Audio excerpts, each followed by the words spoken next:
Alright, episode 10. How to get good, noob. How to get better. So, one of the more common things people do is they get a sparring partner. They have a friend they play that's somewhat close in the same skill level. It doesn't necessarily have to be an even match, because both sides can benefit even if there's a significant disparity. But somewhat close does help. What you can do with a sparring partner, short duration duels. So you set a time limit to like 2 minutes, 3 minutes. You start the round, you play. Afterwards you talk about what went well, what didn't.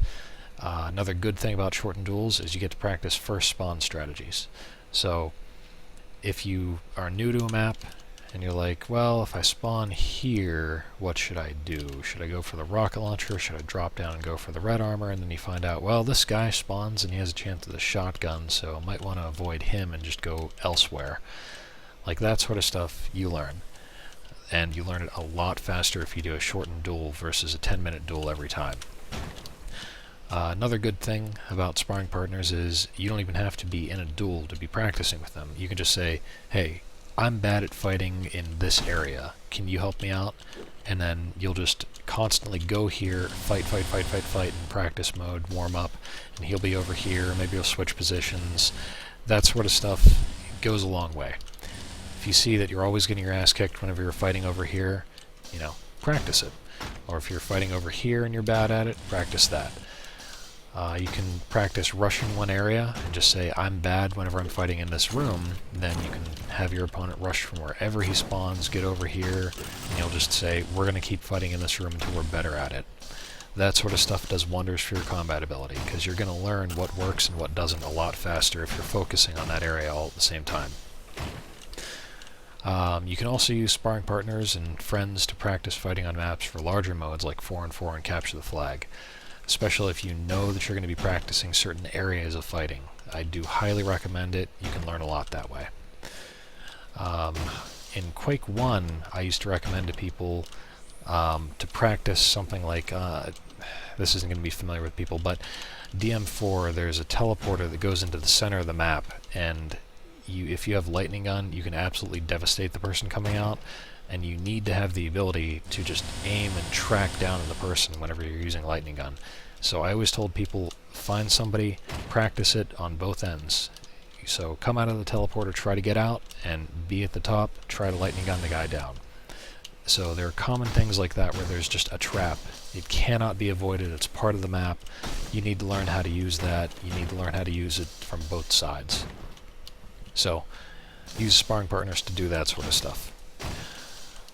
Next up, anytime you're spectating a game, watching a stream, watching a replay, engage your brain as if you're the one playing. So if you're watching a high-level player, or even somebody who's not quite at your level playing, think, what would you do if you're in the shoes of the person you're watching? Do you notice any sound cues he missed? Does that tell you any extra information that would cause you to act differently? If you do see him act differently, ask yourself, what does that gain him? Did it work out? Did he lose control because of it? Did he gain control because of it? Did he maintain control? You have to ask these questions and say, was that the right choice, or was what I was thinking the better choice? And a lot of this stuff is just thinking. So you're in the game, you're playing, hopefully you're thinking. Whenever you're spectating, I ask you, think as well.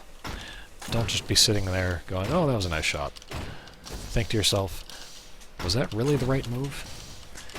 And then if you see him, the person you're spectating, notice something, and then he fires a rocket down here and catches his opponent with spam, and you weren't even thinking he was down there, you might need to watch that replay again and say, hey, wait, did he make a sound? Was there an item pickup? Did he hear these shards being picked up that told him he's down there?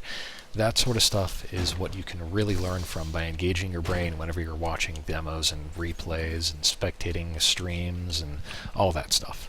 So that is probably the best way to learn. It's what took me incredibly far. I basically watched all these demos from a high-level tournament in Quake 1 back in 1999, and I learned so much from it. By the time that I hopped in as a low pinger, I was basically contesting some of the top players in the US. So if you can review people's play and think about it, it will take you far.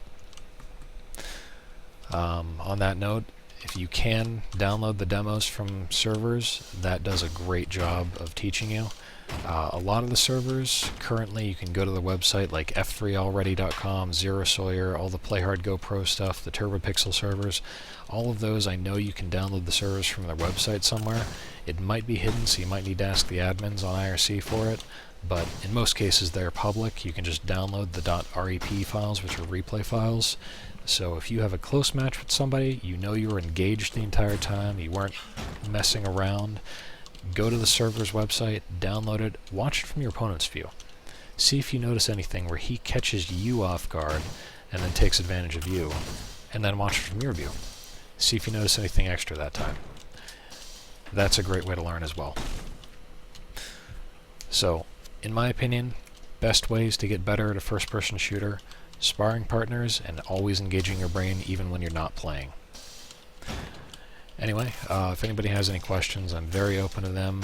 As far as where the rest of this is going to go, I'm not sure. I think this is the official end of this little YouTube video series for Reflex tutorials, but I have had some thoughts in the back of my head of taking replays of other players and just watching them and providing my commentary as I watch it the first time through and say, oh, I think it would have worked out better if he had done this instead.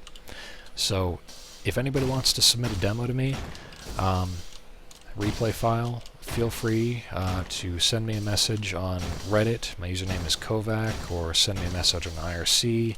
We can coordinate something. I'm hoping I'm not going to get too many replies to this, but we'll see. Anyway, hope you guys enjoyed the series, and I hope to see more people in Reflex. It really is a wonderful game, and have a good one. Thanks. Bye.